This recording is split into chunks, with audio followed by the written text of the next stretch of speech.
langit, bumi, laut beserta isinya, menciptakan manusia ya khususnya. Semua manusia yang ada dan juga malaikat ya. Sebelum manusia diciptakan kan, alam raya diciptakan sudah ada malaikat. Malaikat pun diciptakan oleh Tuhan. Nah itu karya Allah ya. Dalam hal penciptaan ya. Dalam Kejadian 1 dan juga di dalam Yohanes 1 ya. Dikatakan firman itu bersama-sama dengan Allah. Firman itu ada Allah, dia menciptakan segala sesuatu. Ya. Nah, Bapak Ibu itu yang pertama. Yang kedua, bahwa karya Allah itu apa? Karya Allah itu juga Allah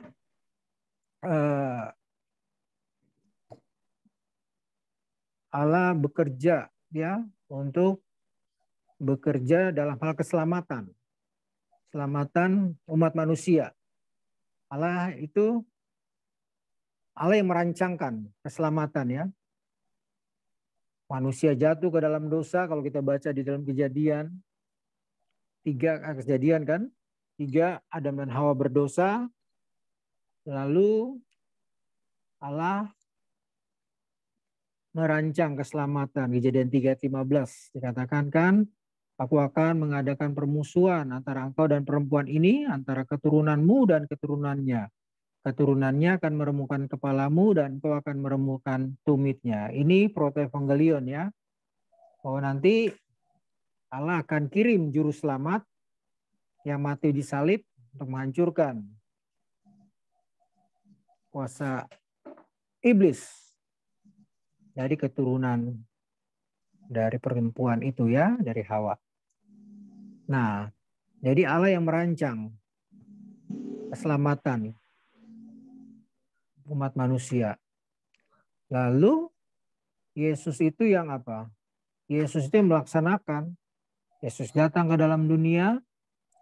Yesus mati, disalib, darahnya tertumpah untuk menebus dosa-dosa manusia.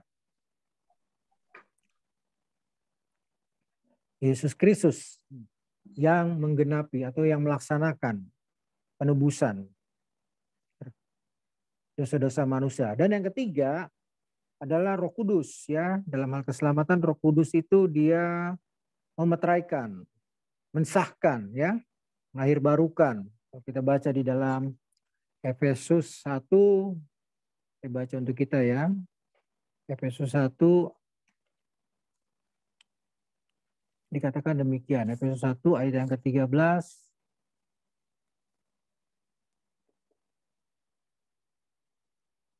Di dalam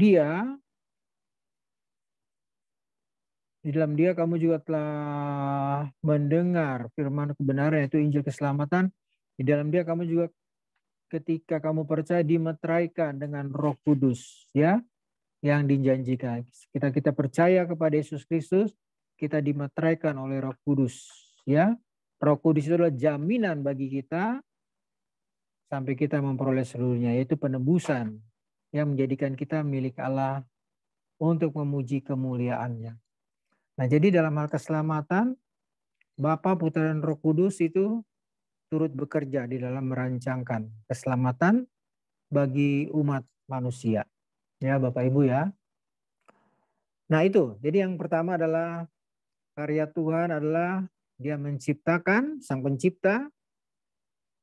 Yang kedua adalah Tuhan juga merancangkan keselamatan bagi umat manusia.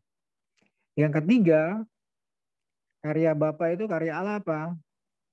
Yang ketiga bahwa Tuhan itu memberikan wahyu atau firman ya.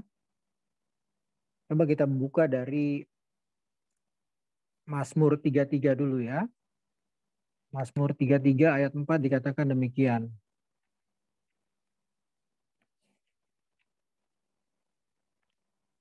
Sebab firman Tuhan itu benar. Segala sesuatu dikerjakannya dengan kesetiaannya. Jadi firman Tuhan itu benar. Ya. Dalam terjemahan lain dikatakan firman Tuhan itu benar segala sesuatu dikerjakannya dengan kesetiaannya. Artinya dalam terjemahan yang lain dikatakan firman itu bekerja dengan apa yang dikatakannya itu bekerja gitu. Lalu kalau kita lihat lagi di dalam Yesaya ya, Yesaya 55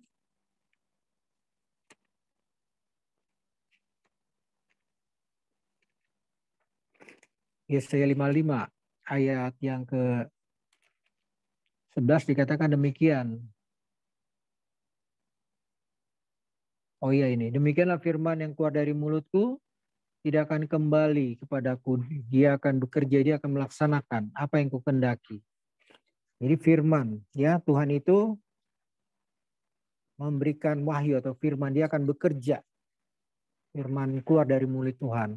Kita buka dalam perjanjian baru, di dalam 2 Timotius 3, ayat 16 dikatakan demikian ya, 2 Timotius 3. Ayat 16 dikatakan demikian. Segala tulisan yang diilhamkan Allah memang bermanfaat untuk mengajar, untuk menyatakan kesalahan, untuk memperbaiki kelakuan, dan untuk mendidik orang dalam kebenaran. Jadi segala tulisan ya, segala tulisan yang diilhamkan Allah, firman ataupun nubuatan ya, tulisan ya, firman yang diilhamkan Allah memang bermanfaat. Jadi Alkitab ini, wahyu ini diilhamkan oleh Allah. Tuhan memberikan wahyu kepada manusia supaya dengan wahyu, dengan firman, manusia menemukan keselamatan, pernyataan khusus tadi ya. Lalu dengan firman manusia bisa diberkati, jalan hidupnya benar, tidak menyimpang ke kanan dan kiri sebagaimana dikatakan Mazmur 119 ya, ayat 105 dikatakan firman-Mu pelita bagi kakiku dan terang bagi jalanku.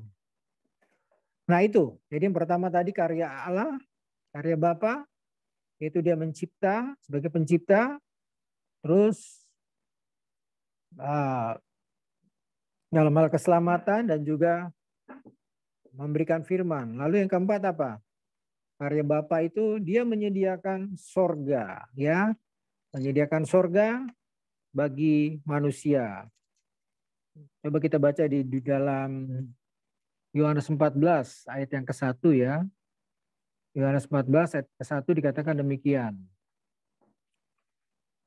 Janganlah gelisah hatimu, percayalah kepadaku, percayalah juga janganlah gelisah hatimu, percayalah kepada Allah, percayalah juga kepadaku. Di rumah Bapakku, ya, di rumah Allah, surga, banyak tempat tinggal. Kita baca lagi coba di 2 Korintus 5, ini lebih jelas lagi, 2 Korintus 5 ayat yang ke-1, ya. 2 Korintus 5 ayat 1 dikatakan, karena kami tahu bahwa jika kemah tempat kediaman kita di bumi ini dibongkar, Allah telah menyediakan suatu tempat kediaman di sorga, ya. Allah menyediakan tempat kediaman bagi kita di sorga, ya Bapak Ibu. Sorga untuk orang-orang yang percaya menerima Yesus sebagai Tuhan dan Juru Selamat pribadi dan hidupnya benar di hadapan Tuhan. Ya. Lalu yang terakhir apa? Karya Allah itu apa? Allah juga dia memberikan mujizat ya. Nyatakan mujizat, memberikan mujizat kepada hamba-hambanya. Kita lihat bagaimana banyaknya mujizat-mujizat yang dikerjakan Tuhan, baik di perjanjian lama seperti Batranu itu ya. Tuhan memberi hujan 40 hari. Batranu dibuat oleh Nuh dengan ajaib dan Tuhan membuat hujan yang begitu dahsyat, membunuh semua ya manusia yang jahat. dan juga peristiwa Sodom dan Gomora ya, ada mujizat yang Tuhan nyatakan di sana kan.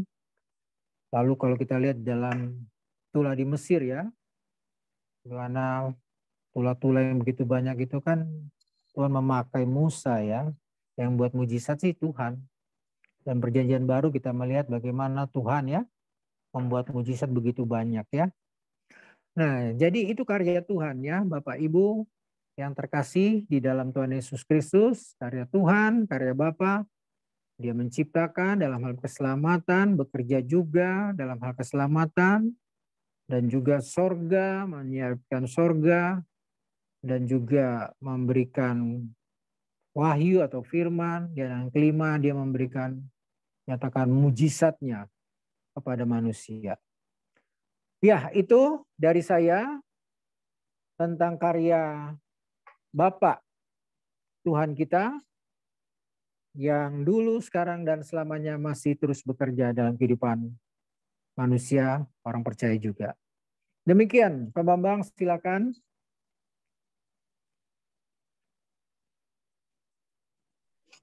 Ya, baik. Terima kasih Pak Monas. Ya. Bapak Ibu yang dikasihi Tuhan, kita sudah dengar yang disampaikan tadi. Ya, yang lalu kita pernah dengar sifat-sifat Allah. Sekarang kita boleh mendengar tentang karya Allah Bapa. Ya. Karya Allah Bapa dalam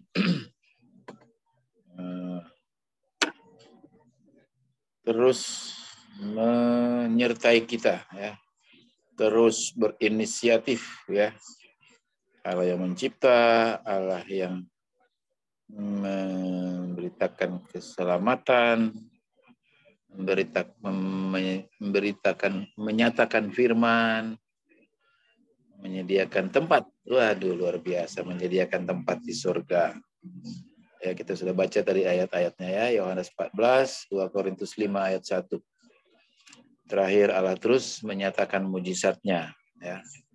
Allah kepada hamba-hambanya, kepada kita semua terus dituntun dengan mujizatnya, dengan dalam pimpinan penyertaan Tuhan buat kita. Tujuannya apa?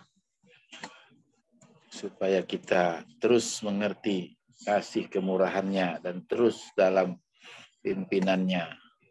Ya, Tuhan tidak meninggalkan kita. Bapa tidak meninggalkan kita. Ya. Baik, ada yang ingin bertanya? Betapa luar biasanya Bapak kita ini. Dahsyat. Tidak pernah meninggalkan kita. Silakan yang ingin bertanya.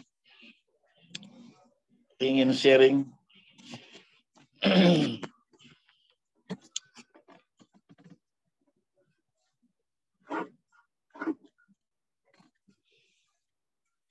Ya. Allah turut bekerja dalam segala sesuatu untuk mendatangkan kebaikan bagi orang yang mengasihi Dia. Kita belum mengasihi aja Tuhan udah bekerja. Apalagi kita mengasihi Dia. Dahsyat luar biasa.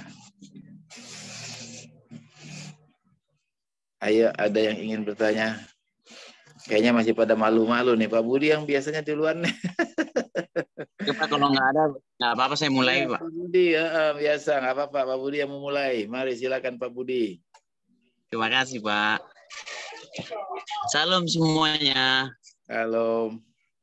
Salam Pak Monas, Pak John, kita semuanya. Terima kasih untuk penjelasan materi pada saat ini mengenai Allah ya. Masih dalam apa ya? Masih dalam doktrin ya, Pak ya. Ya. Tritunggal. Iya. Ya, sebelumnya saya biasa mau bertanya, Pak. Ya. Tapi sebelum ke topik, karena ini masih mengenai doktrin, sebenarnya saya mau tanya dasarnya ya dulu, Pak ya. Walaupun ini mungkin pertanyaannya sangat mendasar, tapi mungkin sangat membantu supaya nanti saya jangan salah pengertian untuk selanjutnya ya. Ya itu Amin. saya mau bertanya mengenai doktrin dulu Pak, ya, sebelum ke topik pembahasan. Saya ingin tanya yang ini Pak Monas. Sebenarnya saya ingin tanya apa sih sebenarnya pengertian dari doktrin itu sendiri? Itu yang mau saya tanya Pak. Terus apa perbedaan doktrin dengan firman Tuhan? Nah itu saya tanya Pak ya. Yang kedua ya. Yang ketiga itu bagi kita atau umat manusia yang tidak sejalan dengan doktrin Tritunggal atau Trinitas yang sudah disepakati oleh konsili-konsili gereja itu dianggap itu kan bidat ya. Nah, padahal mereka juga menyatakan keyakinan mereka itu berdasarkan firman Tuhan juga. Nah, yang menjadi pertanyaan saya yang ketiga seperti ini, Pak. Apakah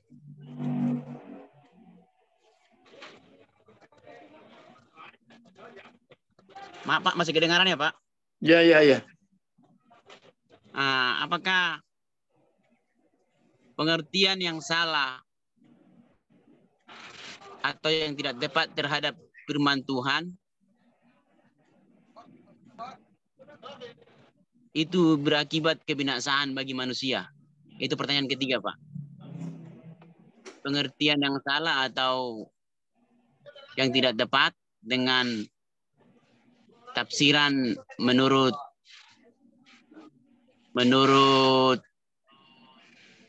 yang sudah disepakati itu bisa membawa kebinasaan bagi manusia atau bagi yang menafsirkan yang salah itu. Itu pertanyaan ketiga, Pak. Kira-kira itu dulu, Pak.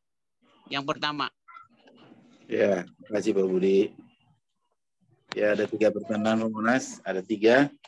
Apa doktrin itu sendiri? Apa pengertian doktrin? Lalu apa perbedaan doktrin dan firman Tuhan? Yang ketiga, kalau salah apa tadi ya? Tidak dianggap bidat padahal mereka membaca firman Tuhan juga. Apakah pengertian yang salah atau tidak tepat terhadap firman Tuhan berakibat membawa kebinasaan? Ya, itu apakah berakibat membawa kebinasaan? Ya, itu jelas sekali itu di Roma 10 ayat 1, 2, 3 itu Pak Budi ya. Manusia punya pengertian sendiri.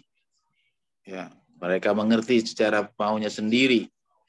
Itu di Roma 10 ayat 1 sampai 3. Tapi nanti mungkin Pak Monas akan jawabnya. Itu ada 3 pertanyaan dari Pak Budi. Sementara yang lain siapkan pertanyaan. Silakan Pak Monas. Ya, suara saya jelas ya? Ya, jelas. Oke.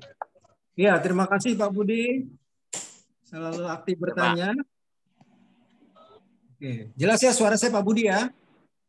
Jelas ya Pak? Oke. Karena saya nggak pakai earset. Ya, 3 pertanyaan tadi. Yang pertama, apa itu doktrin? Ya, doktrin itu kan ajaran ya. Doktrin itu ajaran. Ya, doktrin tentang Alkitab. Ya, ajaran tentang Alkitab. Doktrin tentang kita bahas kan sudah beberapa waktu ini kan Trinitas atau Tritunggal ya. Doktrin tentang Tritunggal, ajaran tentang Tritunggal. Doktrin tentang gereja, doktrin tentang malaikat dan sebagainya. Itu doktrin itu ajaran. Jadi doktrin itu penting ya, Pak Budi ya. Makanya gereja kita nih udah berapa lama ini kan membahas tentang doktrin Trinitas. Ini penting dan doktrin Trinitas ini kan ini ajaran Trinitas ini berat ya. Makanya harus diikuti oleh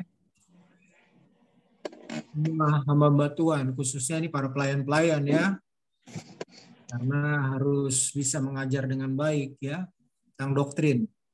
Kalau Kalau doktrin itu, ajaran itu salah, maka aplikasinya salah. Ya, ajarannya salah, pasti aplikasinya salah. Doktrin ajaran, contohlah doktrin kita dengan doktrin Kristen tentang keselamatan, ya, soteriologi, dengan doktrin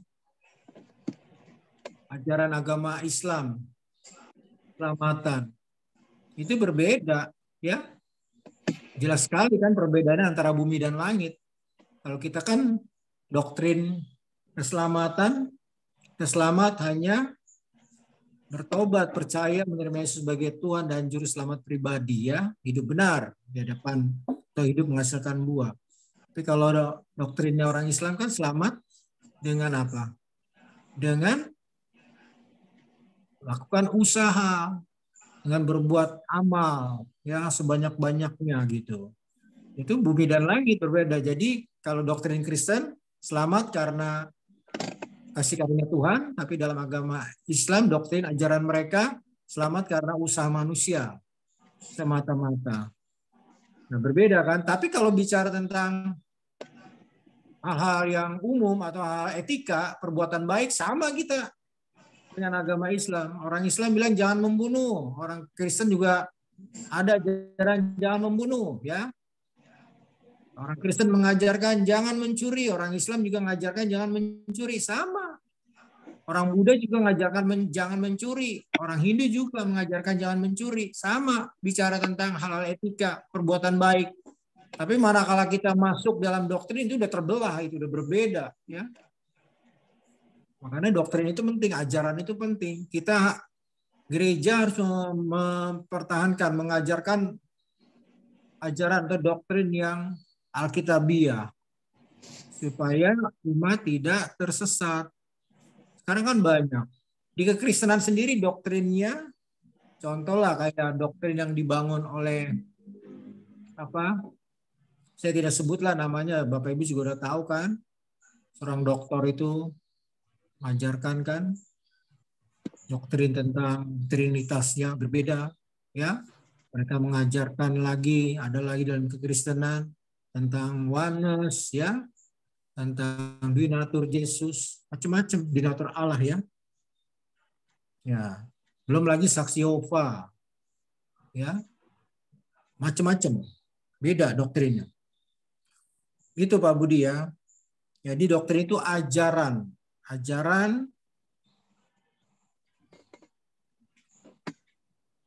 dari firman Tuhan. Doktrin itu ajaran.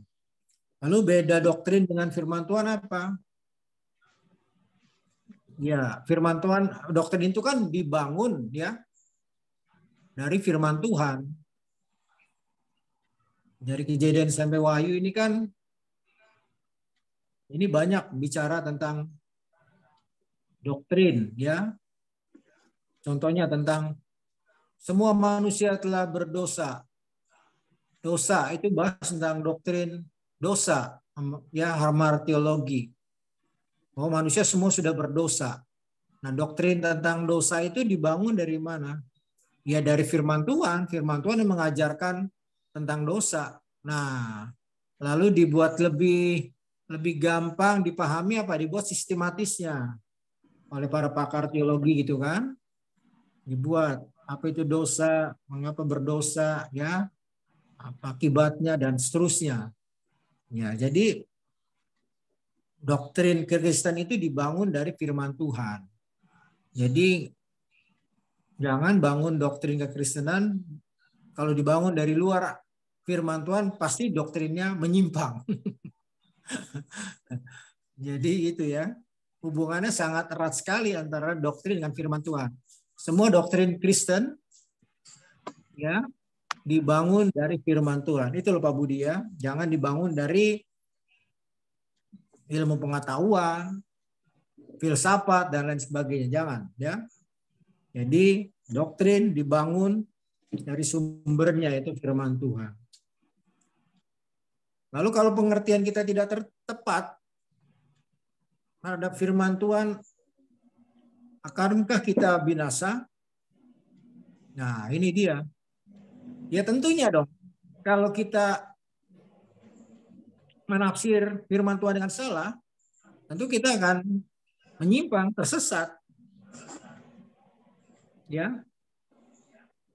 Contohnya, kalau kita baca satu ayat, lalu hanya menafsir sembarangan, tanpa kita belajar tentang ilmu tafsir, ya, hermeneutik, tentu akan tersesat. Contohnya saja kayak saksi Yehova kan. Saksi Yehova itu tidak mengakui, tidak percaya bahwa Yesus Kristus adalah Tuhan juru selamat. Ya. Sehingga membangun doktrin yang salah dan sesat. Akhirnya kalau tidak percaya kepada Yesus, mereka binasa. Karena kan keselamatan dalam iman Kristen kan one way. Hanya melalui satu jalan, hanya melalui Yesus Kristus. Dia mati untuk menebus dosa-dosa kita. Ya, dosa-dosa kita diselesaikan di atas kayu salib oleh Yesus Kristus. Yesus Kristus yang dinubuatkan oleh para nabi, bicarakan oleh para rasul. Ya, jadi hanya melalui Yesus. Nah, Saksi Yehova membangun doktrinnya, menafsirnya dengan salah, mengajarkannya dengan salah. Ya tentu akan binasa karena mereka tidak mengaku Yesus adalah Tuhan dan juru selamat. Seperti itu. Ya. Jadi makanya kita harus belajar firman Tuhan yang doktrin yang baik dengan tepat, dengan benar belajar firman Tuhan supaya tidak terjadi penyesatan, kesalahan dalam aplikasi ya. Udah salah aplikasinya dan tentu akan membawa apa? Membawa kepada kebinasaan. Seperti itu. Itu ya Pak Budi, untuk sementara cukup menjawab.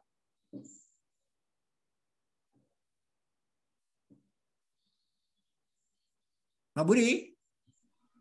Pak Budi dengar? Ya. Ya. Oke. Oke, Pak. Silakan Pak Budi. Tapi, ya, coba saya sedikit itu ya Pak ya.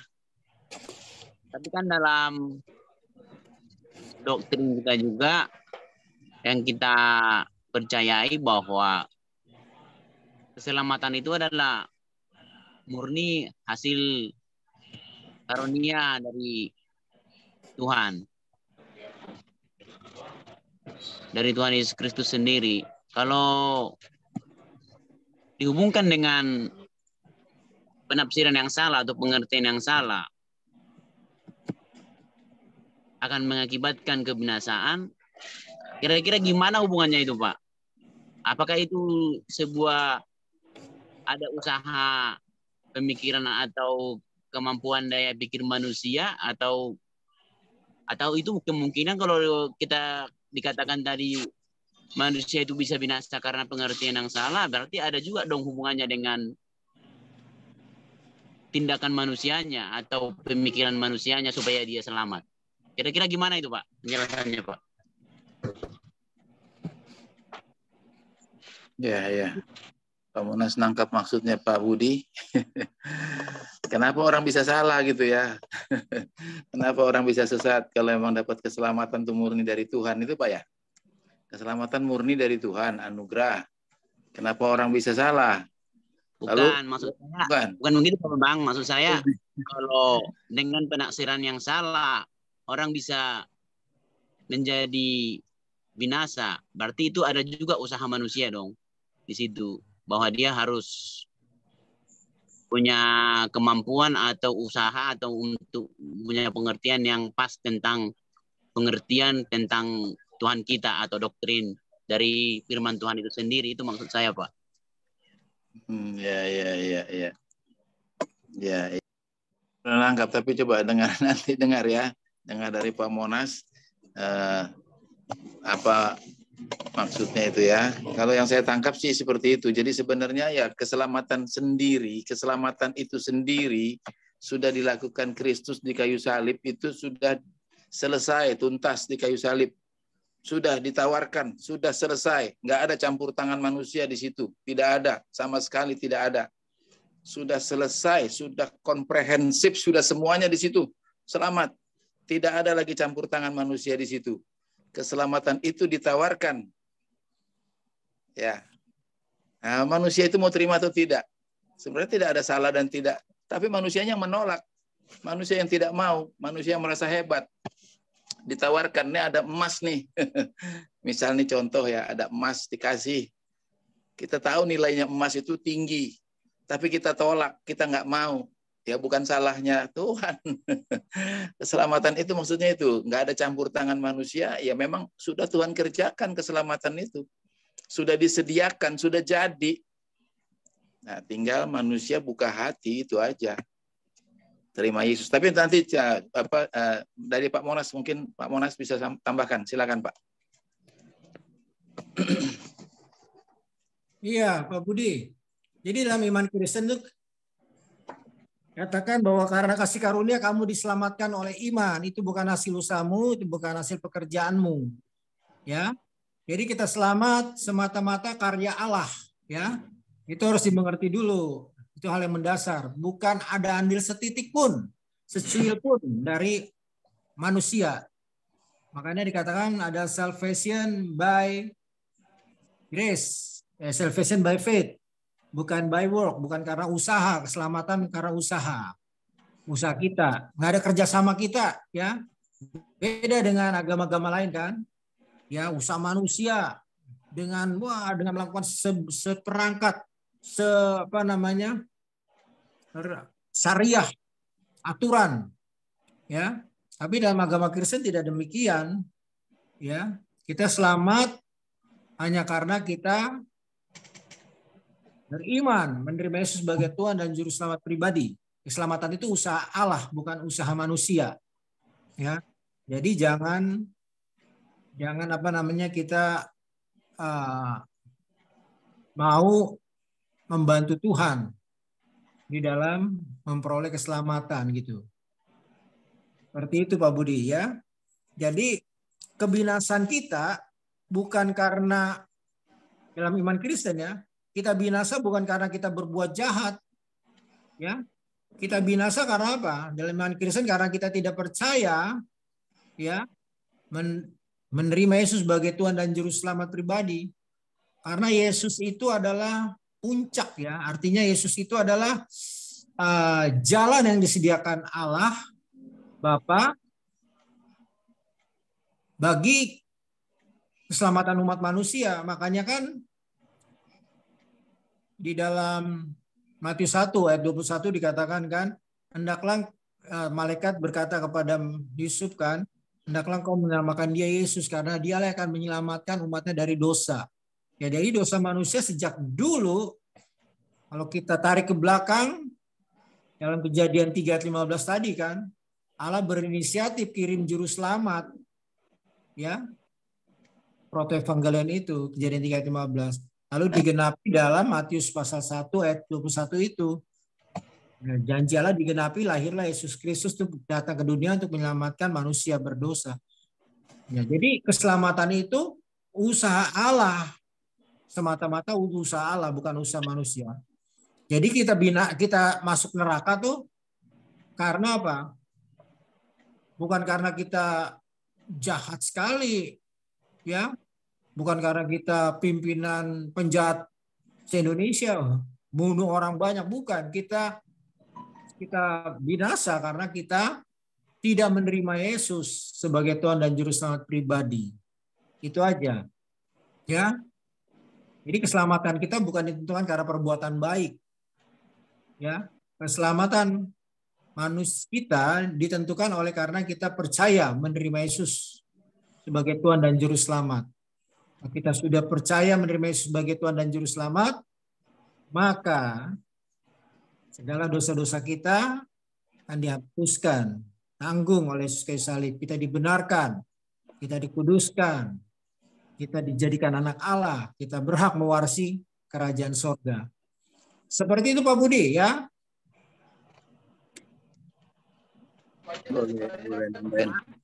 Ya, siapa itu? Siapa? Ada yang ingin bertanya? Oke Pak ya. Iya. Kayaknya suara ibu-ibu tadi ada yang mau bertanya tuh siapa? Iya, saya mungkin bantu pertanyaannya Pak Budi kali ya tadi itu ya. Pertanyaannya kan, kenapa ada orang tidak bisa percaya Yesus? Tadi kan pikiran jahat, manusia nggak apa sesat, nggak bisa, nggak mau. Kenapa sampai dia nggak mau percaya Yesus? Gitu? Nah itu, padahal kan udah disediakan, sudah ada itu. Nah, tadi kan pikirannya Pak Budi, kenapa ada orang yang sesat? Kenapa ada orang yang salah berpikir gitu? Ya mungkin lebih sederhananya, kenapa sampai dia nggak bisa percaya Yesus gitu? Dan tidak mau terima Yesus. Itu kali ya pertanyaan Pak Budi. Kira-kira begitu nggak Pak Budi? Itu termasuk, Pak. Termasuk itu ya. Nah, itu dia. Itu tadi sudah dikatakan Pak Monas tadi. Sementara yang mau bertanya tadi ya, siap-siap ya yang bertanya tadi ya. Saya nambahin yang Pak Monas tadi. Jadi Allah berinisiatif. Allah berinisiatif untuk mencerahkan seseorang. Allah berinisiatif dengan caranya memproses ya seseorang untuk datang kepada Yesus, untuk percaya kepada Yesus. Allah yang berinisiatif. Saya nggak tahu caranya bagaimana, kepada Pak Budi lain, kepada saya lain, kepada Pak Monas lain. Kepada kita semua, cara-cara Allah itu unik untuk membawa kita kepada Yesus. Itu sudah dibawa. Orang setiap pribadi sudah dibawa. Mungkin juga orang-orang yang Muslim itu sudah dibawa. Ya salah satu contoh, Pak Monas kan dari Muslim. Ya, kok bisa percaya terima Yesus? Pasti ada cara Allah menuntun Pak Monas untuk sampai pada titik percaya terima Yesus. Sampai titik iya ya. Nah, dia beriman dan dia percaya terima Yesus. Jadi itu Allah berinisiatif terus membawa semua orang, tiap-tiap orang. Tapi kalau sampai dia tadi Pak Budi katakan sesat dan dia mengeraskan hati, ya itu pilihannya dia. Itu sih kalau menurut saya ya. Tapi mungkin kalau ini nanti diperbaiki. Tapi itu menurut saya seperti itu. Allah terus berinisiatif untuk membawa seseorang kepada Yesus. Karena Yesus katakan tidak ada seorang pun datang kepadaku kalau tidak dibawa Allah, tidak dibawa Bapa kepadaku. Itu. Ya Pak Budi. Siapa tadi yang mau bertanya? Ada suara ibu-ibu tadi? Atau salah? Salah pencet. Silakan yang lain.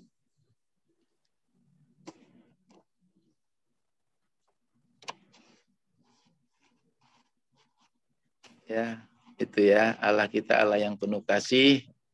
Terus dengan berbagai macam cara membawa kita kepada Yesus. Luar biasa. Setiap hari, setiap saat itu. Lewat cara-cara dunia, lewat gempa bumi, lewat banjir, lewat longsor, lewat bantuan, lewat apa saja itu cara Allah untuk membawa kita kepada Yesus. Masalahnya orang itu mau peka atau tidak. Ya. Silakan.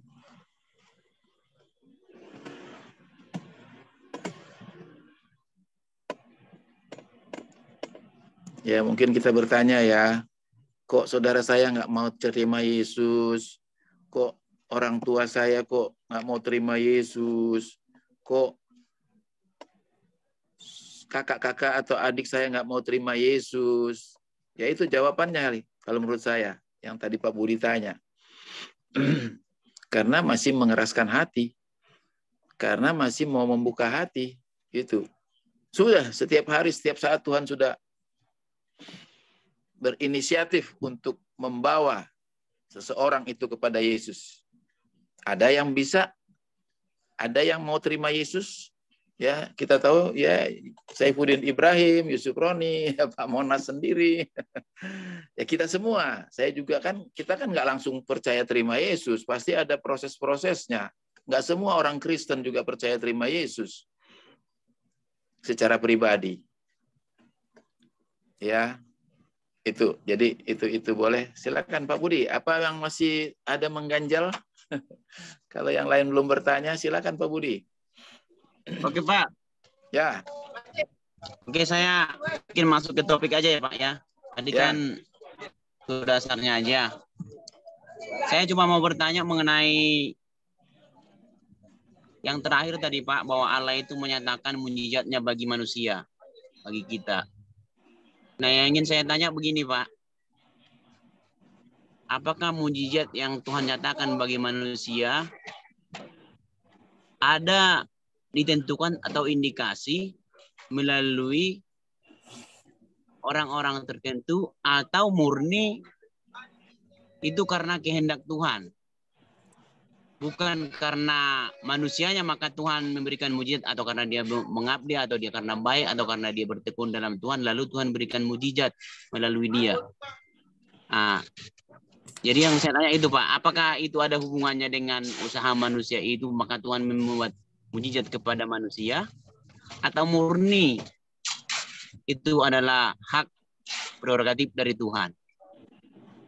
Itu yang pertama Pak. Terus yang kedua mengenai mujizat itu kan kalau kita lihat nggak semua berasal, atau saya kurang paham, banyak ada juga yang membuat mujizat tapi Tuhan katakan itu tidak ada yang mengaku nanti di surga yang mengatakan bahwa dia melakukan mujizat dengan atas nama Tuhan Yesus. Tuhan mengatakan bahwa dia itu malah tidak dikenal, katanya. Nyahlah kau dari hadapanku karena saya tidak mengenal engkau, kan gitu Pak, kira-kira begitu. Nah, yang saya tanya itu, apakah mujizat itu semua mujizat itu berasal dari Tuhan atau ada berasal dari iblis? Itu pertanyaan kedua Pak. Kira-kira itu dulu Pak, dua. Ya. Apakah yang kedua tadi ya, apakah mujizat itu berasal dari Tuhan atau dari iblis, atau iblis juga bisa bikin mujizat? Ya. Ya. Itu yang kedua. Yang pertama, ya, apakah mujizat yang Tuhan nyatakan bagi manusia murni karena kehendak Tuhan? Ya. Atau ada usaha manusia, ya, sehingga Tuhan membuat mujizat itu. Itu yang pertama, murni dari Tuhan mujizat itu, ataukah ada usaha manusia? Yang kedua tadi ya, sudah, mujizat itu berasal dari Tuhan atau dari iblis. Ya, oke, silakan Pak Monas, boleh dijawab. Mujizat. Iya. Jadi Pak Budi menyinggung tentang mujizat ya, karena karya Allah kan. Karya Bapa itu dia membuat mujizat bagi manusia, baik yang percaya maupun yang tidak percaya. Nah, mujizat itu kalau bagi orang Kristen, dalam pandangan orang Kristen, mujizat itu adalah karya Tuhan, ya, karya Tuhan. Karena kalau kita baca Alkitab kan, bagaimana Tuhan Yesus buat mujizat itu kan, Tuhan Yesus melakukan mujizat kepada orang sakit, orang lumpuh, orang pendarahan, Lazarus yang mati, ya. Tuhan nyatakan mujizatnya, ya. Seperti itu. Paulus juga, ya. Terus juga jadi Tuhan yang melaksanakan mujizat itu, hak prerogatif Tuhan diberikan, ya. Jadi kasih karunia Tuhan berlaku bagi umat manusia, ya, hamba-hambanya. Jadi nggak ada manusia itu bisa membuat mujizat, ya, nggak ada. Karena manusia tidak diberikan mujizat, ya. Seperti itu. Nanti kalau manusia bisa buat mujizat, dari mana mujizatnya? Nah, ini dia tadi. Mujizat itu bisa didapat dari simbolis, ya. Iblis itu kan dia bisa melakukan. Dia asal daripada malaikat ya. Bisa buat ya mujizat-mujizat di dalam bagi umat manusia. Karena tidak heran ya kalau kita lihat ada praktek-praktek pedukunan ya. Orang bisa sakit kanker, kasih macam-macam bisa disembuhkan oleh dukun itu. Dukun itu dari mana? Ya, datangnya dari kuasa simbolis gitu loh. Seperti itu ya.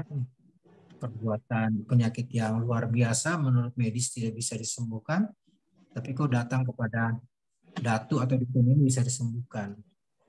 Nah, jadi itu jangan pernah lupa di belakang layar itu adalah si iblis bekerja ya. Kenapa? Supaya orang percaya kepada datu itu, pada dukun itu akhirnya ya mengikuti iblis, bukan percaya kepada Tuhan.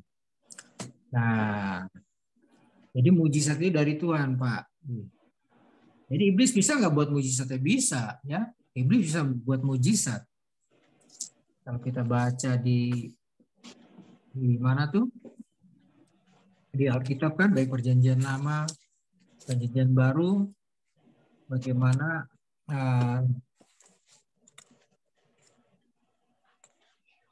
iblis itu membuat ya mujizat. Karena iblis itu kan dia berasal dari malaikat ya, malaikat terang. Seperti itu. Ada di, saya baca ya untuk kita di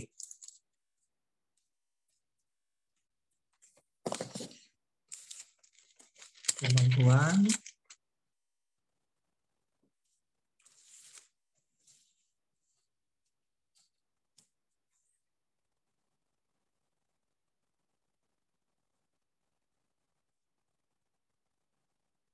Nih, 2 Timotius 2 ayat 8 dikatakan demikian. 2 Timotius 2 ayat 8. Pada waktu itulah si pendurhaka baru akan menyatakan diri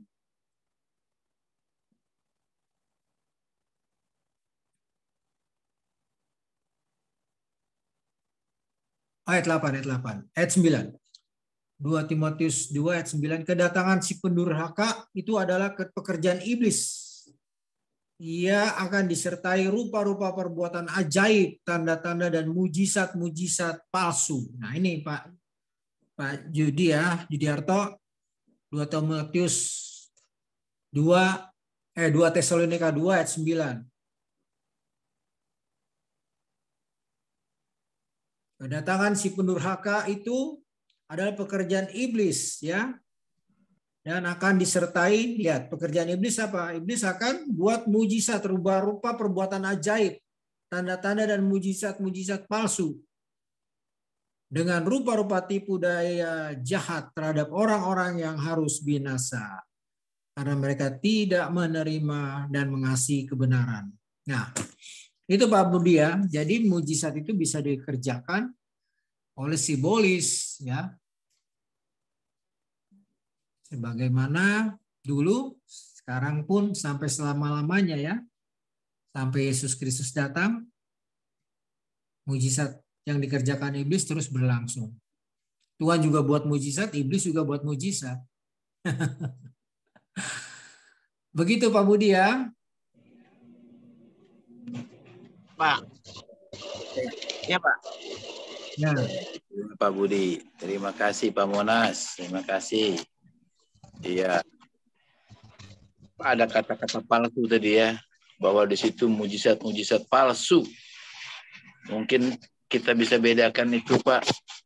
Kalau dari simbolis itu, mujizat itu akan jadi beban buat kita. Ya, nggak ada sukacita di situ, nggak ada damai sejahtera itu. Kalau kita melihat mujizat dari iblis itu nggak ada sukacita, nggak ada damai sejahtera. Yang ada malah jadi beban, jadi apa ya, nggak suka, nggak enak di hati gitu ya, itu dia. Tapi kalau dari Tuhan mujizat itu pasti kita bersorak-sorai, bersuka cita, ya, bergembira gitu. Jadi Itu bedanya ya. Langsung bisa dibedakan itu. Kalau dari si iblis tertekan. Ya, kalau pernah lihat itu paranormal, ada pernah datang ke kantor itu ya. Kita undang ke kantor, mau lepaskan dia punya jimat-jimat itu. Itu jalannya aja udah seperti robot, Pak. Ya. Paranormal itu jalannya udah seperti robot, udah kayak nggak ada nyawanya lagi itu. Jalannya udah kaku sekali, udah kayak robot. Pun seperti itu. Jadi saya kelihatan beban berat itu. Ya, mujizat dari iblis itu coba lihat kesembuhan dari iblis misalnya ya. Iblis memberikan kesembuhan katanya. Itu bukan kesembuhan, hanya dipindah sakitnya dari tangan, pindah ke sini ke siku, pindah ke belakang. Tidak sembuh. Makanya dibilang palsu, mujizat palsu. Dan dalam hati kita pun yang merasakan atau melihat, nggak ada sukacita. Beban. Terbeban gitu ya. Kayaknya, aduh gimana gitu. Tertekan itu ya. Itu kalau pengalamannya ya, seperti itu. Tapi kalau mujizat dari Tuhan, ya, kesembuhan dari Tuhan, lihat bagaimana orang yang mengalami kesembuhan dari Tuhan. Sukacitanya luar biasa. Wah, dia pengen bersaksi kemana-mana. Itu dia. Ya, jadi itu Pak Budi yang bisa disampaikan untuk Pak Budi. Terima kasih untuk pertanyaannya dan kita saling sharing ya. Jadi tadi udah jelas ya dari Pak Monas bahwa tidak ada mujizat dari manusia. Manusia ini terbatas. Bukan mujizat itu kalau dari manusia itu. Sulap itu Pak. Main sulap dia. Jadi Kobusier itu kalau main sulap itu ya. Bukan mujizat. Kalau mujizat itu dari Tuhan. Kalaupun ada dari iblis, itu tidak maha, apa ya istilahnya, ketika Musa juga itu kan melemparkan tongkat, dan tongkat yang dari ahli sihir-sihir dari orang Mesir, bikin ular juga, tapi tongkat ular dari Musa dimakan itu tongkat ular-ular dari para ahli sihir Mesir. Bisa dia bikin mujizat, tapi tidak melebihi mujizat Tuhan. Ya, itu dia. Itu dia tandanya sih kalau dari saya bahwa ya ada tertekan, nggak ada sukacita itu kalau dari si iblis itu. Ya, itu dia. Oke, itu bedanya ya Pak ya. Makasih Pak Budi. Halo, ada yang lain? Waduh, ini udah malam atau gimana? Silakan. Biasanya ada Pak Jackson juga tuh. Kayaknya Pak Jackson. Halo Pak Jackson. Maaf terlambat Pak. Jadi tadi nggak fokus. Kurang ya. paham ininya pembahasannya Pak. Itu. Iya Pak Jackson. Selamat malam. Oke, ngikutin aja ya. Mungkin ada yang lain lagi. LS ini Bularas ya. LS siapa LS? Ayo silakan yang lain.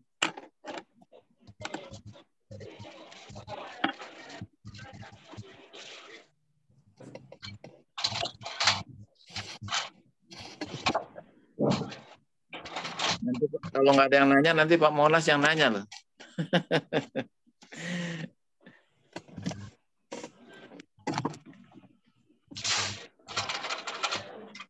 Pak Bang dan semuanya. Iya, Pak Samuel. Silakan Pak Samuel. Selamat malam. Maaf ya, matiin kamera. Iya. Ini. Saya hanya ini tadi mau menambahkan tentang pertanyaan Pak Judiarto. Iya Pak. Ya, tentang doktrin ya. Doktrin itu apakah kalau kita salah memahami doktrin maka kita akan binasa gitu kan? Salah mengerti, ada yang salah mengerti, ada juga yang tidak tahu. Apakah misalnya dia tidak tahu tentang Trinitas atau tentang keberadaan Yesus sebagai manusia ilahi, manusia Allah maka dia akan binasa. Karena dia tidak tahu kan tentang Trinitas misalnya. Belum sempat belajar lah istilahnya. Langsung dalam keadaan kritis tiba-tiba mati gitu kan. Tentu, nah ini yang mungkin salah satu pertanyaan, misalnya dia nggak tahu tentang eskatologi, karena dia artinya akan binasa. Karena banyak doktrin kan. Masa kita harus tahu semua doktrin baru selamat? Tidak kan? Jadi doktrin itu sebetulnya dibagi menjadi 4. Ya, yang pertama itu doktrin yang mutlak. Jadi mutlak itu berarti ajaran inti kekristenan. Ajaran inti iman Kristen. Misalnya Yesus satu-satunya jalan keselamatan. Itu inti. Ya, jadi ada yang inti, yang mutlak, yang ini menentukan keselamatan. Percaya Yesus atau tidak percaya Yesus, mengakui Yesus sebagai juru selamat atau tidak, ini mutlak. Ya. Kalau misalnya dia udah dikasih tahu tentang Yesus, ya lalu dia menolak, nah itu berarti dia tidak selamat. Dia tidak percaya doktrin itu dan tidak selamat. Itu yang mutlak ya. Misalnya kemudian ada juga orang yang belajar tentang Trinitas atau tentang keduaan pribadi, keduaan dari keilahian dan kemanusiaan Yesus, lalu dia menolaknya, nah itu juga bisa membawa kebinasaan. Karena itu berkaitan dengan keselamatan. Jadi yang mutlak itu adalah tentang keselamatan, tentang Yesus dan keberadaannya. Kalau ada bagian-bagian yang di situ dia tolak, itu berada di dalam kebinasaan, jalur kebinasaan. Makanya sekte-sekte itu, kenapa kita sekte? Biasanya sekte itu dia mentoknya di situ tentang Yesus. Ketika dia memiliki anggapan yang berbeda tentang Yesus, misalnya Yesus sebagai manusia saja, ya Yesus sebagai nabi saja, di situ dia sampai situ. Nah, dia tuh udah masuk sekte. Jadi sekte itu kebanyakan bagiannya di dalam pribadi Yesus. Tapi kalau misalnya taruh Advent itu kan hanya perbedaannya di soal hari-hari raya kan. Hari-hari raya, tapi mereka percaya Yesus nggak? Mereka percaya Yesus. Ya. Kalau orang Katolik itu percaya Yesus nggak? Ada yang percaya Yesus. Dalam bagian tertentu mungkin mereka berbeda. Tapi inti mereka percaya Yesus. Banyak yang mereka percaya Yesus dan mereka hidup seperti Yesus, itu pun menunjukkan bahwa iman mereka nyata ya. Jadi ada juga yang bagian kedua, tadi kemutlakan ya, mutlak yang pertama doktrin yang mutlak. Terus doktrin yang kedua adalah sebuah keyakinan, ya. Keyakinan ini bukan yang inti ya, bukan yang tadi itu tentang keselamatan tentang Yesus, tapi ini berdampak bagi kesehatan atau keefektifan gereja. Ya. Misalnya masalah karunia. Ya, ada gereja yang menerima karunia dan mempraktekannya. Ya, ada gereja yang tidak, ada gereja yang menerima pujian dan penyembahan misalnya dalam prakteknya. Tapi ada juga yang tidak melakukannya. Misalnya itu. Jadi masalah keyakinan yang tidak berdampak kepada yang inti ya. Tapi ini bisa mempengaruhi keefektifan bergereja atau kesehatan iman kita. Itu ada doktrin yang seperti itu. Nah, yang selanjutnya ada juga ajaran yang dibangun masih berupa pendapat atau komentari. Makanya banyak tuh para teolog-teolog itu menulis komentari kan, komentar-komentar tentang kitab-kitab. Dan setiap para teolog itu bebas mereka memberikan komentarnya tentang satu bagian Alkitab. Nah itu itu pun bisa menjadi doktrin, bisa atas dasar pendapat, ya pendapat ahli teologi ya, bisa. Mungkin kalau orang Islam bilangnya fatwa, ya. Mereka juga membagi fatwa kan, orang Islam juga ada yang membagi fatwa ya. Fatwa yang sahih dan yang tidak sahih. Kalau mereka bilang gitu ya. Kemudian ada juga ajaran yang masih spekulatif atau pertanyaan-pertanyaan. Ya, misalnya tentang eskatologi atau tentang bagian-bagian penafsiran perjanjian lama. Jadi masih berupa pertanyaan karena tidak semua bisa kita pahami Alkitab itu. Jadi ada doktrin yang masih sifatnya progresif. Progresif artinya masih dalam proses pembentukan doktrin dan waktu. Nah, ini jadi ada empat kriteria dari doktrin. Nah, bagaimana kita menguji doktrin itu benar atau tidak? Yang pertama, apakah doktrin itu Alkitabiah, artinya jelas dibahas di Alkitab, ya. Alkitab membahas dengan jelas. Kalau misalnya doktrin itu dibahas dengan jelas oleh Alkitab, itu tanda bahwa doktrin itu bisa dipertimbangkan. Kedua, apakah doktrin itu ada relevansinya, ada kaitannya dengan karakter Allah? Ya. Kalau misalnya banyak berkaitan dengan karakter Allah, berarti doktrin itu bisa dipertimbangkan untuk diterima. Apakah kemudian ketiga, apakah doktrin itu punya kaitan yang kuat dengan Injil, kabar baik? Bila dia memiliki kaitan yang kuat, maka kita bisa pertimbangkan untuk menerimanya. Ya, berkaitan kuat tentang Yesus, tentang Injil, kebenaran, keselamatan. Kemudian, apakah doktrin itu sering dibahas, ya, diajarkan kitab suci dan memiliki hal yang penting gitu di Alkitab, ya.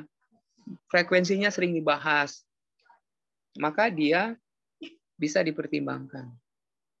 Kemudian, apakah doktrin ini memiliki efek kepada doktrin yang lain? Nah, efeknya itu bagaimana? Apakah berlawanan atau sejalan? Kalau misalnya berlawanan, berarti doktrin itu harus dipertanyakan.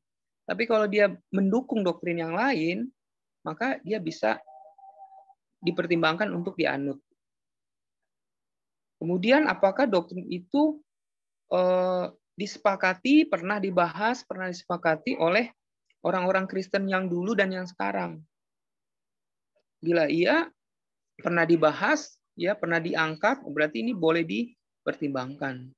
Jadi enggak istilahnya tidak nubuatan baru-baru gitu, karena tidak ada yang baru ya, karena gereja itu kan udah ribuan tahun, jadi tidak ada yang baru. Hanya ada yang ditekankan, ditambah gitu. Makanya tadi progresif.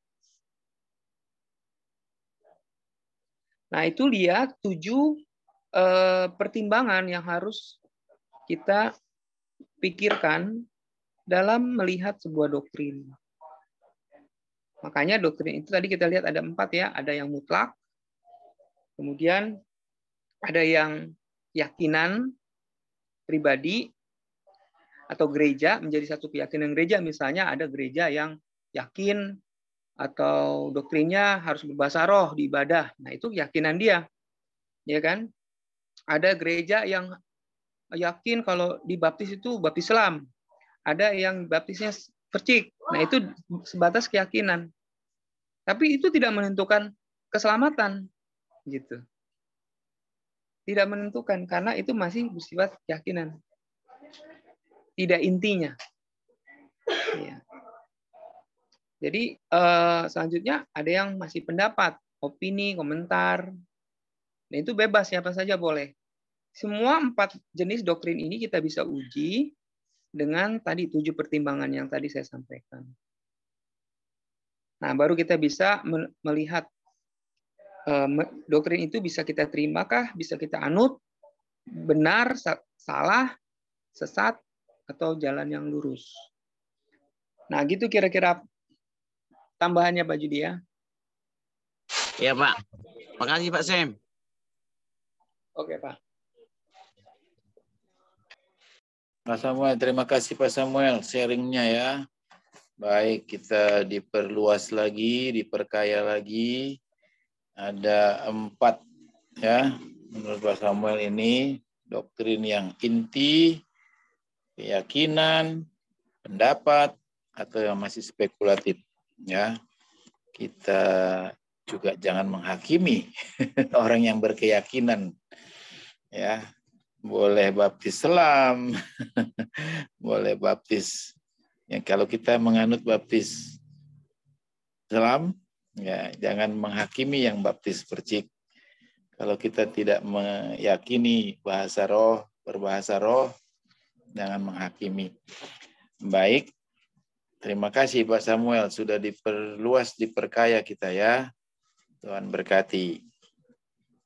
Berbiasa Pak Budi, jawabannya panjang lebar itu tadi dari Pak Samuel.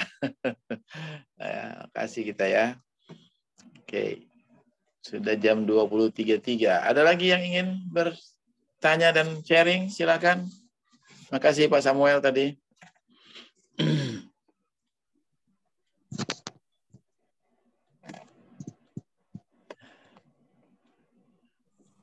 Ya pada jelas sekali. Udah pada jelas ya Pak, makanya pada nanya. Ini Pak Darvin nih, Pak Darvin nih. Silakan Pak Bambang. Ya, Pak Darvin. Ya. Kita tadi ngomong doktrinnya. Menyangkut doktrin ini sebenarnya kalau untuk ini mengingat lagi ya. Untuk gereja kita sendiri sebenarnya perlukan ini kan karena peserta banyak, ada juga pada ikut banyak juga. Sedangkan gereja kita sendiri sebenarnya doktrin kita di mana ya? Presbyterian ya kalau nggak salah. Itu sih yang saya cuma mengingat doang. Doktrin gereja kita itu sebenarnya di mana supaya tahu akar awalnya apa di mana untuk jalur-jalur untuk depannya gitu. Itu aja Pak Bambang pertanyaannya. Doktrin gereja kita itu sebenarnya di mana? Karena udah disinggung-singgung doktrin dari tadi.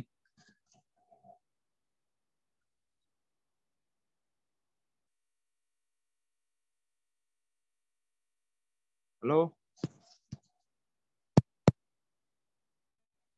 Sorry. Tadi mic-nya masih dimatiin. Ya. Yang pasti doktrinnya bukan doktrinnya si Abdul Somad ya.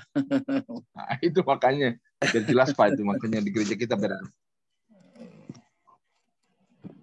Ya, itu pertanyaannya Pak Darvin.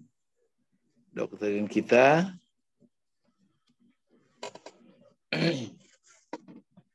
di mana? Banyak sih.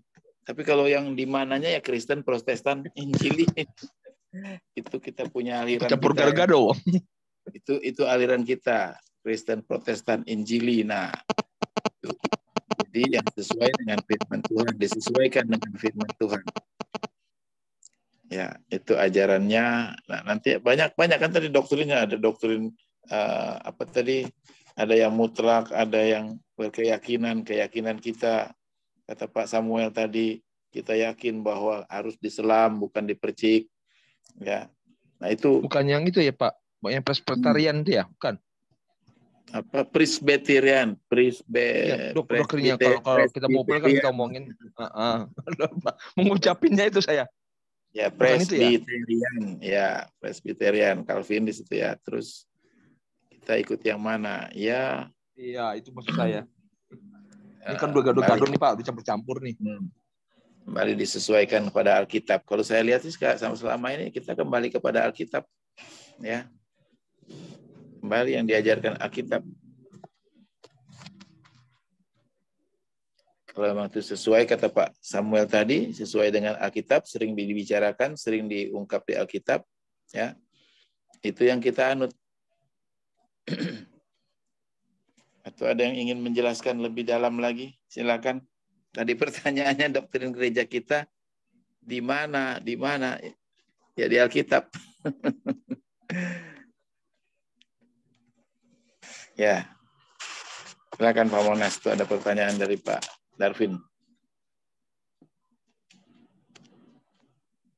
Pak Bambang, Oh, usulan maksud saya tolong ke depannya kalau bisa tema sama ayat firman Tuhannya bisa dibuat di ini, Pak. Saya nyari-nyari tadi ke arah mana tema pembahasan kita. Saya juga masih bingung gitu ya, apakah doktrin atau apa gitu. Maksud saya ke depannya aja, Pak. Mungkin nanti kan bisa ditulis di mana gitu untuk kita bisa yang terlambat bisa mengikuti, Pak. Maaf, Pak. Karena saya tadi nyari-nyari ya, masih agak bingung nih. Maaf, Pak. Iya, makasih Pak Jackson. Iya, tadi ada sih ayat-ayat yang diangkat Pak Monas tadi. 2 Timotius 2 ayat 9 itu ya, tentang mujizat. Itu. Ya, memang dari awal enggak ada. Kalau ini kan doktrin kan ambil beberapa ayat emang ya, bukannya dalam satu perikop. Tapi terima kasih untuk usulannya Pak Jackson ya, untuk ke depan tema dan ayat supaya ditampilkan. Untuk saya agak susah tuh untuk menampilkan itu, soalnya pakai HP di sini. Oke, terima kasih Pak Jackson. Kita usahakan ya lebih baik lagi ke depan. Terima kasih. Ini Pak Darwin gimana nih Pak Monas? Ada pertanyaan Pak Darwin? Kenapa lagi? Pertanyaannya doktrin gereja kita. Doktrin gereja kita gado-gado. Itu Pak. Kita sih Injili ya. Ya. Gereja kita Injili gitu. Enggak karismatik, enggak. Ya, jadi Injili konservatif lah. Seperti itu. Ya. Bukan apa namanya? Kayak reform. Beda ya. Jadi itu Pak Darwin ya, makanya saya bilang gado-gado. Injili yang konservatif. Dan untuk Pak Jackson tadi pembahasannya tentang karya Bapak Jackson, ya kan terlambat ya. Ya, terima kasih Pak. Jadi karya Bapak itu apa? Bapak itu berkarya, Tuhan itu berkarya dalam mencipta ya. Dari yang tidak ada menjadi ada, menciptakan langit bumi laut, menciptakan manusia. Lalu kedua, karya Allah itu apa? Karya Bapa itu dalam hal menghadirkan atau membuat keselamatan bagi umat manusia. Perannya didukung juga oleh Yesus Kristus dan Roh Kudus. Tiga pribadi itu. Peran Bapa juga ada dalam hal keselamatan. Dan yang ketiga, karya Allah apa? Yaitu menghadirkan atau memberikan sorga bagi orang-orang pilihan, orang-orang percaya. Ya. Dan keempat, yaitu karya Allah memberikan wahyu atau firman kepada umat manusia. Dan yang kelima, karya Allah itu menyatakan atau memberikan mujizat. Itu aja sih dirapnya garis besarnya. Ayat-ayatnya tadi banyak sih. Itu Pak Jackson. Ya, itu ya Pak Jackson tentang karya Allah Bapa.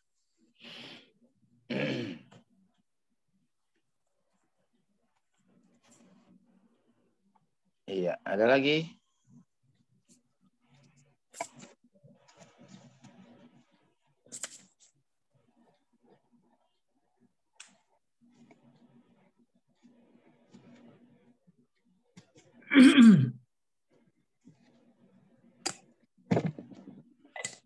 Kalau tidak ada ya sudah selesai.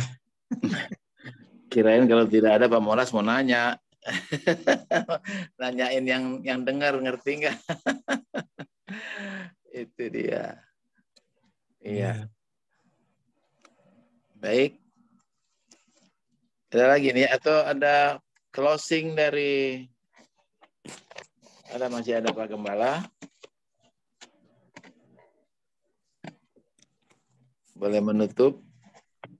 Ya, baik Bapak Bambang, kita Ya, mulai dari silakan. bagian akhir. Tadi Pak Pak Darvin menanyakan soal doktrin. Nah, kita harus pahami kalau bicara tentang gereja ada 3 hal yang harus kita pahami. Yang pertama, gereja itu ada alirannya. Ada aliran Pantekosta, ada aliran karismatik, ada aliran Injili. Ya. Dan masing-masing aliran ini dengan dia punya keunggulan-keunggulan yang ditonjolkan dalam organisasi atau dalam pelayanannya. Ya. Jadi kita masuk di mana? Aliran mana kita? Nah, kita masuk dalam aliran Injili. Nah, dalam aliran Injili ini, maka pendekatan doktrinnya adalah pendekatan doktrin Alkitabiah. Nah, doktrin Alkitabiah itu apa? Yang pertama itu bahwa aliran Injil mengakui bahwa Yesuslah satu-satunya Tuhan dan Juru Selamat dunia. Tidak ada yang lain. Itu masuk dalam konteks soteriologi. Ya. Jadi, aliran Injil itu ia mengakui bahwa Yesuslah satu-satunya Tuhan dan Juru Selamat dunia. Tidak ada yang lain. Masuk dalam doktrin soteriologi. Kemudian, aliran Injili mempercayai bahwa Alkitab adalah firman Allah yang berotoritas tanpa salah.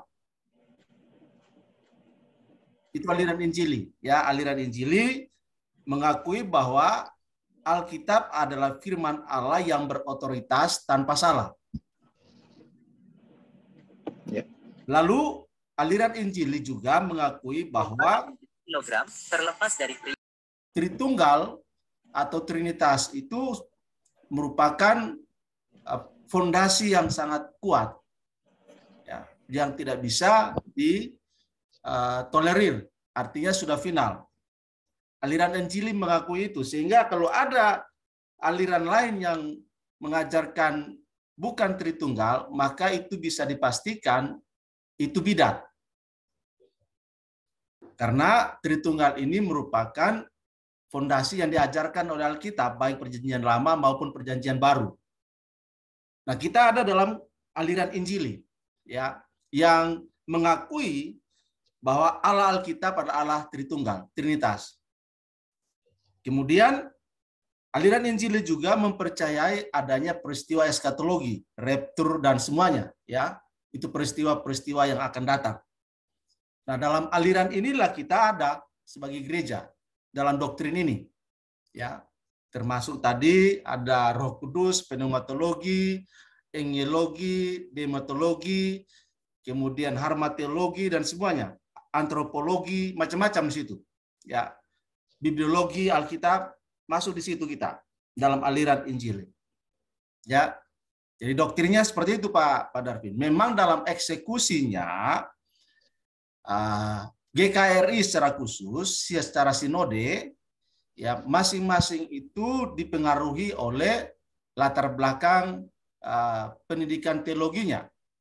Sehingga apa yang dikatakan oleh Pak Monas tadi, gado-gado ya, atau lebih kerennya miniaturnya oikumene ada di sinode GKRI ya.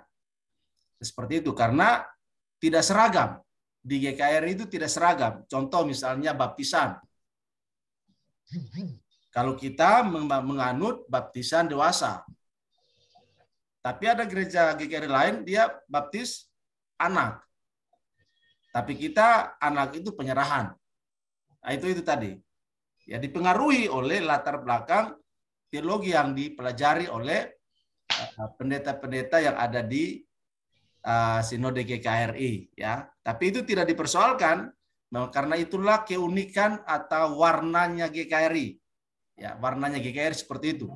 Saling menghormati, saling menghargai dalam kaitannya dengan doktrinnya. Nah, kemudian tadi presbiterial kongregasional itu sistem pemerintahan gereja secara organisasi sistem pemerintahan GKRI itu adalah presbiterial kongregasional. Ya. Itu sistemnya ya. Dalam anggaran dasar, anggaran rumah tangga Sinode GKRI, sistem pemerintahannya itu adalah sistem pemerintahan presbiterial kongregasional. Itu dulu ya, supaya kita bisa paham bersama. Jadi dari belakang ya, saya menjelaskannya dari belakang. Kemudian soal-soal yang lain sebenarnya sudah dijelaskan oleh Pak Monas tadi bahwa tentang Bapa itu berkolaborasi, bekerja sama dengan Anak dan Roh Kudus dalam kaitannya baik dalam penciptaan, baik dalam proses penebusan manusia, dan seterusnya. Itu sudah dijelaskan tadi oleh Pak Monas, sehingga Bapa itu eksis ya. Sebelum segala sesuatu ada, Bapa sudah ada. Ya. Seperti itu ya. Nah, soal beda firman Allah dengan doktrin ya, sebenarnya doktrin itu adalah ajaran yang disusun secara sistematis. Saya ulangi, doktrin itu adalah ajaran yang disusun secara sistematis dan dibangun berdasarkan firman Allah. Nah, doktrin ini hadir atau ada karena ada pendekatan hermeneutika, baik secara tekstual maupun secara histori, sejarah, bahkan juga secara bahasa. Jadi doktrin itu dia dibangun dengan pendekatan yang komprehensif, sehingga menghasilkan satu doktrin yang alkitabiah. Dan ini tidak mudah, ya. Kita sekarang kan menerima yang sudah jadi. Kita hanya meneruskan apa yang sudah dibangun sekian abad oleh teolog-teolog, pakar-pakar, bapak-bapak gereja istilahnya, sudah membangun itu sedemikian rupa, sehingga kita sebagai generasi sekarang adalah generasi penerus dari doktrin-doktrin yang sudah diletakkan dan sudah melewati ujian sejarah dan tetap bertahan sampai hari ini. Ya, sehingga gereja mewarisi doktrin yang sudah diletakkan oleh bapak-bapak gereja sampai dengan hari ini. Itu sebabnya karena sudah diuji melalui proses waktu, proses sejarah, berbagai peristiwa, maka kesimpulan akhir bahwa semua doktrin yang diakui dalam aliran Injili itu adalah doktrin yang mendekati kebenaran. Ya, mendekati kebenaran ya. Saya menggunakan istilah mendekati kebenaran. Karena memang ada unsur manusia di dalamnya ya, dalam doktrinnya ya, bukan firmannya. Dalam doktrin yang diajarkan ada pendekatan manusia di situ, sehingga aliran Injil itu dianggap sebagai aliran yang mendekati kebenaran, karena menggunakan berbagai metode pendekatan yang komprehensif, pendekatan ilmiah, pendekatan akademik, pendekatan sejarah dan semuanya. Sehingga doktrin yang dipercayai oleh aliran Injili itu telah melewati satu ujian sejarah yang luar biasa dan bertahan sampai hari ini. Ya. Maka salah satunya adalah Tritunggal ini yang bertahan walaupun diserang dari berbagai macam sisi, baik dalam Kristen sendiri maupun eksternal Kristen, doktrin ini tetap bertahan sampai hari ini. Ya. Dan tidak ada yang bisa menggeser doktrin ini ya, walaupun ada upaya-upaya yang dilakukan tapi tetap tidak bisa ya, karena doktrin ini sudah diuji oleh waktu, oleh sejarah dan berbagai peristiwa, sehingga aliran Injili tetap mempertahankan ini sampai hari ini ya, sampai kita bahas sekarang ini, bahkan ke depan pun dia akan tetap bertahan konsisten ya, seperti itu ya. Terkait dengan doktrin. Nah, apakah orang yang tidak ngerti doktrin bisa binasa? Ya, dia Kristen, lahir Kristen, tapi dia tidak ngerti doktrin, ya kan? Tapi kalau dia lahir di Kristen dan dia mengikuti secara baik pasti dia akan menemukan perjumpaan dengan Yesus secara pribadi. Dan orang yang berjumpa dengan Yesus secara pribadi, dipastikan dia akan memahami doktrin. Kenapa? Karena ada Roh Kudus yang membantu dia dalam pertumbuhan imannya. Nah, kalau dia tidak ngerti doktrin, dia tidak paham doktrin, itu artinya memang dia Kristen tetapi KTP, ya, Kristen tanpa pertobatan di dalamnya, ya. Nah, apakah dia binasa? Pasti, ya, karena dia tidak mengalami Yesus secara pribadi. Orang yang mengalami Yesus secara pribadi pasti, ya, saya gunakan istilah pasti, ya, karena dia dibantu oleh Roh Kudus untuk mengerti firman dan bagaimana dia akan berkontribusi dalam tubuh Kristus, ya. Itu yang terkait dengan tadi pertanyaan dari Pak Budi soal apakah pengertian yang salah terhadap firman Allah berakibat kepada kebinasaan bagi manusia, ya. Kemudian soal mujizat palsu.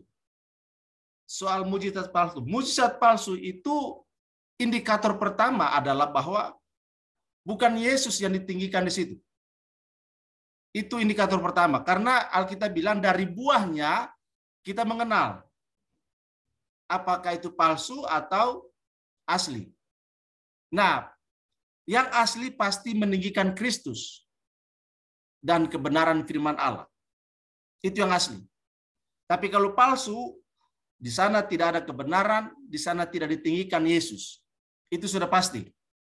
Makanya nabi-nabi palsu, ya, pendurhaka-pendurhaka yang dipakai oleh iblis untuk melakukan tanda-tanda ajaib, mujizat-mujizat palsu, Yesus tidak ditinggikan. Di dalam mujizat-mujizat itu kebenaran tidak diberitakan. Dan itu adalah rekayasa si iblis. Kita bisa mengenal itu, ya, dari buahnya, ya. Dari hasilnya itu kita bisa tahu, oh, ini ajarannya nggak beres. Yesus tidak ditinggikan di dalamnya, ya. Itu soal mujizat palsu tadi. Ada di 1 Yohanes 4 ayat 2 sampai 6. Coba kita baca dulu. 1 Yohanes 4 ayat 2 sampai 6. Ya. Ayat 2, ya. 1 Yohanes 4, ya, maaf. 1 Yohanes 4 ayat 2 sampai 6. Atau ayat 1 aja lah. Roh Allah dan roh antikristus. Saudara-saudaraku yang kekasih, janganlah percaya akan setiap roh, tetapi ujilah roh-roh itu apakah mereka berasal dari Allah. Sebab banyak nabi-nabi palsu yang telah muncul dan pergi ke seluruh dunia. Demikianlah kita mengenal roh Allah. Setiap roh yang mengaku bahwa Yesus Kristus telah datang sebagai manusia itu berasal dari Allah. Dan setiap roh yang tidak mengaku Yesus tidak berasal dari Allah. Roh itu adalah roh antikristus. Dan tentang dia telah kamu dengar bahwa ia akan datang dan sekarang ini ia sudah ada di dalam dunia. Kamu berasal dari Allah, anak-anakku, dan kamu telah mengalahkan nabi-nabi palsu itu. Sebab roh yang ada di dalam kamu lebih besar daripada roh yang ada di dalam dunia. Mereka berasal dari dunia. Sebab itu mereka berbicara tentang hal-hal duniawi dan dunia mendengarkan mereka. Kami berasal dari Allah, barang siapa mengenal Allah, ia mendengarkan kami. Barang siapa tidak berasal dari Allah, ia tidak mendengarkan kami. Itulah tandanya roh kebenaran dan roh yang menyesatkan. Itu jelas ya. Ya, dari sini kita bisa lihat bahwa mujizat-mujizat palsu dan mujizat-mujizat sejati itu bisa diketahui indikatornya. Ya, bisa diketahui indikatornya. Oleh sebab itu, bagaimana kita bisa tahu? Ya, bacalah Alkitab. Karena dari Alkitab segala sumbernya, ya. Alkitab satu-satunya sumber yang kita pegang untuk bisa menilai dan menguji segala bentuk manifestasi dari karya Allah dan karya iblis. Demikian Pak Bambang tambahan dari saya berkaitan dengan hal-hal tadi. Pak Sem sudah tambahkan juga tadi soal doktrin-doktrin yang mutlak dan doktrin-doktrin yang sifatnya tidak berpengaruh dalam konteks keselamatan, ya. Tadi sudah dijelaskan oleh Pak Sem, ya. Saya pikir itu demikian Pak Bambang. Terima kasih. Tuhan berkati kita semua. Terima kasih Pak Monas. Terima kasih Pak John. Gembala, terima kasih Pak. Ya, baik sudah 20.58. Kita sudah di penghujung waktu juga. Ya, kalau masih ada yang bertanya, silakan minggu depan. Kalau masih ada Pak Samuel minggu depan ya. Shalom Pak Samuel. Masih ada? Ya, Pak. Oh, ada, Pak. Iya. Minggu depan Bapak yang bawa nanti. Oh iya Pak. Iya, mengenai anak ya, pribadi anak. Ya. Oke. Oh iya Pak. Iya. Ada PR-nya Pak ya? Iya, ada PR ya. Nggak tahu ada PR. Iya. Oke. Mengingatkan saja supaya minggu depan dipersiapkan. Terima kasih. Oke Pak. Oke, kalau gitu sekalian deh, minta tolong Pak Samuel, kita tutup di dalam doa pertemuan pemahaman Alkitab kita malam hari ini. Minta tolong Pak Samuel ditutup dalam doa. Silakan. Baik, kita berdoa. Bapa yang bertata di surga, Bapa yang mengasihi kami, dalam segala keterbatasan kami mengenal Engkau ya Tuhan.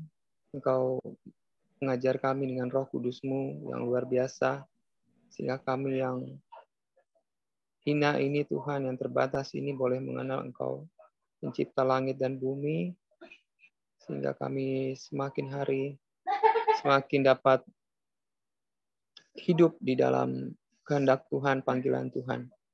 Kami diubahkan ya Tuhan, sering kami mengenal Engkau hari lepas hari, kami diperbarui, kami menjadi serupa dengan Engkau dalam pengenalan kami. Terima kasih Tuhan, Kau berkata bahwa mengenal Engkau adalah hidup yang kekal. Dan biarlah kami terus ya Tuhan mengalami kehidupan kekal. Saat kami semakin mengenal Tuhan, kami semakin dalam lagi Tuhan merasakan kehidupan kekal di tengah-tengah bejana yang, di dalam bejana yang terbatas ini Tuhan, kami menerima harta surgawi. Terima kasih Bapa, terpujilah Engkau. Biarlah Kau tambahkan terus pengenalan kami akan Engkau. Tambahkan dalam hati kami kerinduan mengenal-Mu ya Tuhan. Dan biarlah kami semakin sungguh-sungguh mengasihi Engkau. Terima kasih untuk semua kami yang terus mau belajar. Berkatilah Pak Monas. Biarlah Engkau tambahkan terus hikmat, pengertian. Sehingga dia boleh terus mengajar firman-Mu, kebenaran-Mu lebih banyak lagi kepada banyak orang. Pak Bambang juga yang menjadi moderator, Tuhan yang berkati, beri hikmat terus di dalam mengajar, bertambah-tambah dalam segala hal pengetahuan akan Engkau. Terima kasih untuk semua kami ya Tuhan yang boleh hadir. Biarlah hari lepas hari, hati kami semakin bergelora untuk mencari kebenaran-Mu, untuk belajar terus mengenal Engkau Bapa. Di dalam nama Tuhan Yesus, kami berdoa dan mengakhiri pertemuan kami. Haleluya. Amin. Amin. Selamat malam semua. Terima kasih. Selamat malam. Terima kasih.